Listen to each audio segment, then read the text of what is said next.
The latest Nerf Elite 2.0 and Ultra Series leaks are not what I expected. Today we're going to cover why surprising new Nerf Elite 2.0 photos and videos are exciting and disappointing, the leaked Nerf Dorado, as well as unexpected details of blasters coming out this year.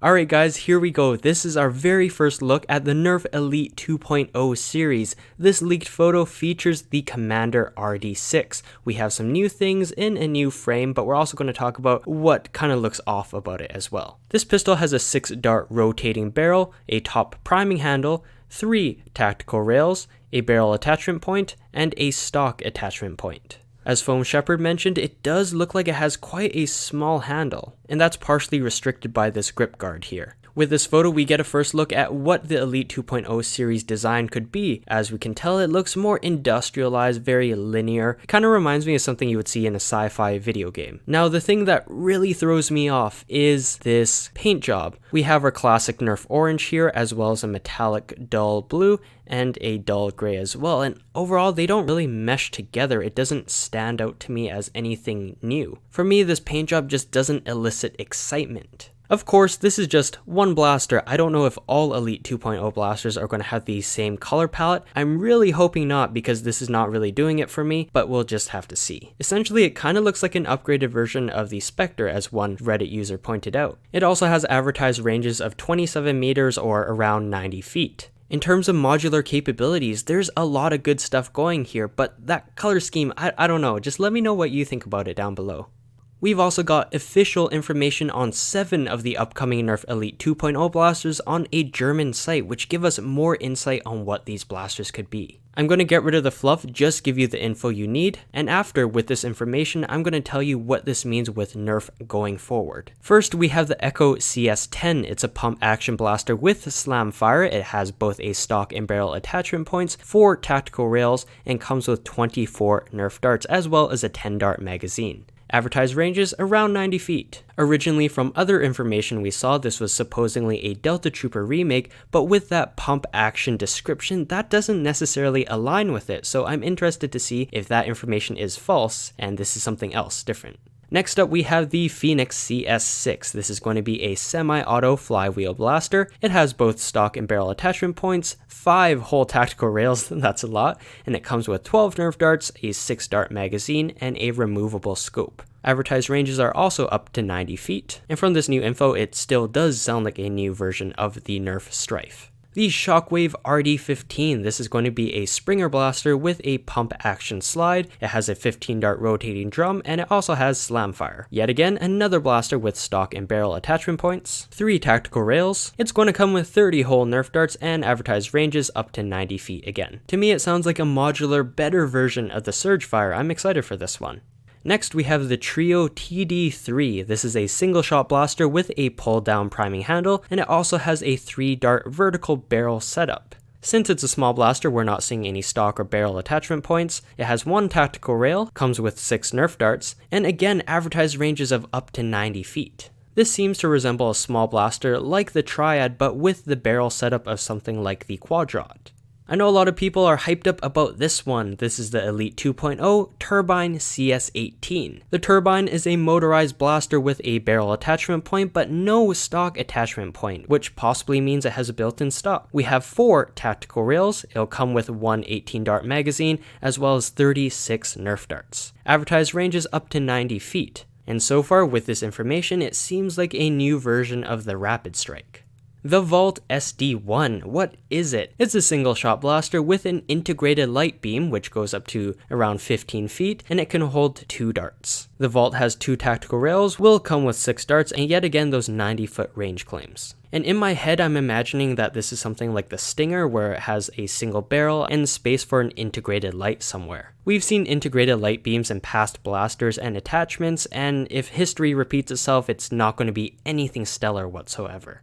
Alright, and finally we have the Warden DB8. The Warden's going to be a pump action blaster, fires 2 darts at the same time, can hold up to 8 darts, and it also has slam fire. We have 1 tactical rail, it'll come with 16 Nerf darts, and advertised ranges are slightly lower, up to around 85 feet, which I assume is due to a smart AR system. And also assuming that holding up to 8 darts indicates that it has an 8 dart barrel system, this could be supportive of the idea that this is a new rough cut blaster. With all that, here are the trends I've noticed and what that means with Nerf going onwards. With the Nerf Elite 2.0 series, it seems like they're adopting the idea of doubling the amount of darts that you get. And that's a nice touch. We've seen X-Shot doing that for a very long time now. Right now, it seems like they're trying to keep all the blasters within the same ranges as well, anywhere between 85 to 90 feet. With the current 1.0 series, the highest range claims we've seen is also around 90 feet. I think I set my expectations too high. For whatever reason, I thought Elite 2.0 might have even higher ranges, but at least 90 feet around there, that is in the upper realm of what the regular Elite series can achieve. And the number one selling point of this series, customization, which is very similar to the Modulus series. All the descriptions have a big focus on the amount of tactical rails, the stock and barrel attachment points,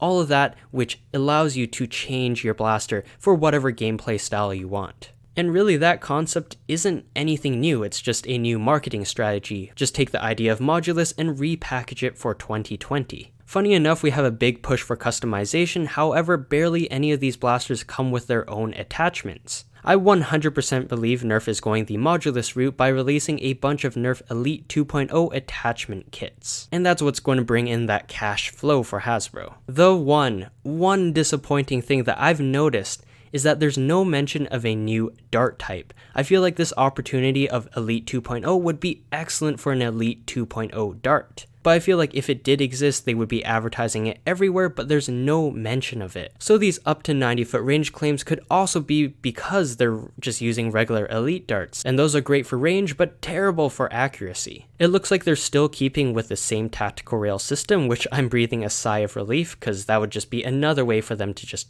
cash in on a new series. Even with some of the disappointing info, I'm still very excited at the prospect that we may be getting some updated versions of past Elite blasters, but with more customization options. In a subtle yet shocking surprise, according to this German website, we may be seeing Elite 2.0 on the shelves as early as August. Personally, it seems kind of like an optimistic date, especially we haven't heard any official information about this, but it does indicate that it seems like this will at least come out in 2020. Like Philip DeFranco, let me pass the question off to you. Do you think customization constitutes this new series? What do you think about the color schemes, and are you excited about these possible version 2 Elite blasters? And do you believe that there's going to be a new dart? Let me know your thoughts down below. As a fun little thing I want to show you, here's what appears to be early concept art of the Nerf Fortnite SMG-E. It has similar design points like the spikes and this top part, but it's in a much slimmer frame. It looks much more like a real weapon. Also, if you're enjoying the content so far, please consider subscribing so I can continue to make these Nerf videos for you. Recently, the Nerf Alpha Strike Eagle Ops pack was leaked, and now we have a brand new leaked photo of it, which confirms it's a new blaster.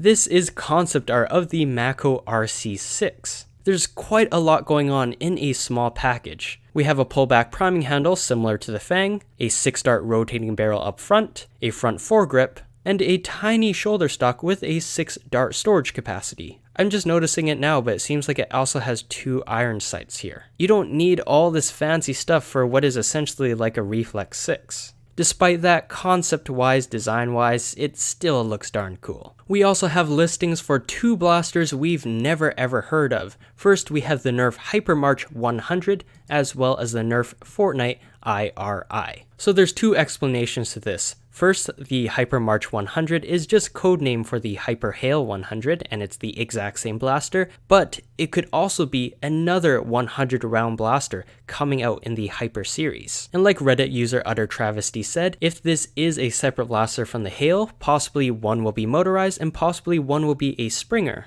Personally, I would love to see a Springer with a 100 round capacity. For Fortnite blasters, a lot of times the acronym actually stands for the type of blaster it is, so question to the Fortnite players out there, what weapon do you think this acronym is based on? Let me know.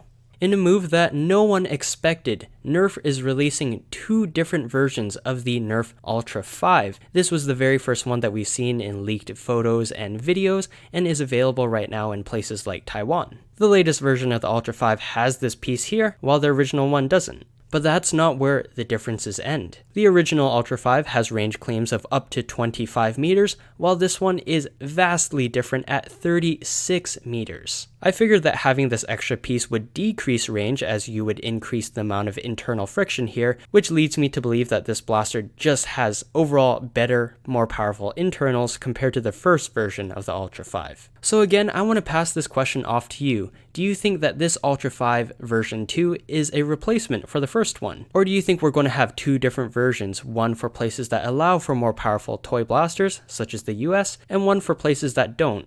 And according to JS Nerf 99, it appears that Ultra is going to be released in Germany around September. As an interesting note, due to Germany's legal framework around these blasters, they're actually asking people to refrain from importing Ultra blasters before they're officially released there. This might indicate that Nerf is making weaker versions of Ultra blasters for situations like this. And maybe we'll see that first version of the Ultra 5 blaster in Germany. Let's talk about upcoming blaster and a surprising trend I'm seeing with all of them. We have the pre-order for the Nerf Halo MA40 on the Amazon UK website. Previous information told us that this blaster was going to have a retail price of $50 USD with an October 1st release. That is not the case here. Even with the conversions, we're seeing a price which is a lot cheaper, as well as a release date coming much earlier than October. This is coming out very soon. On entertainmentearth.com, we also have updated release dates for upcoming Nerf blasters. The Nerf Mega Motostryke, Zombie Strike Ghoulgrinder, and the Ultra 4 and 5 will all be slated for July according to this. Mind you, these are estimated shipping dates.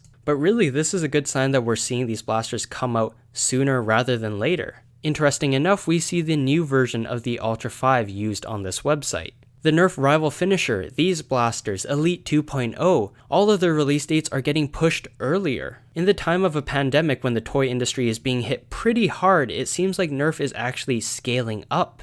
They are a big company and I guess they have the manpower to be able to do that. I'm wondering if this push for earlier release dates is a direct response from Nerf during this unstable time to get ahead of the competitors who may not be able to upscale their production as good as Hasbro. Either way, I'm just happy they're coming out earlier. It just benefits the consumer.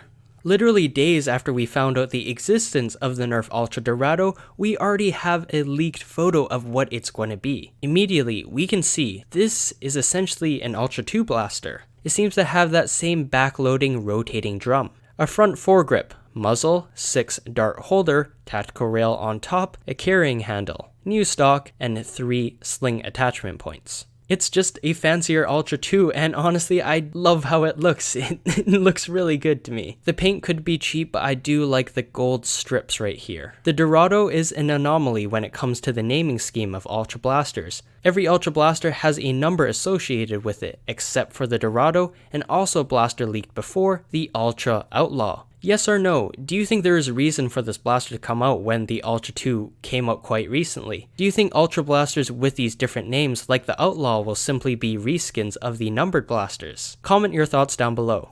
If you want to see every 2019 Nerf blaster explained like never before, check out my video on the left. Stay up to date on the latest Nerf news by subscribing to this channel. Thanks for watching.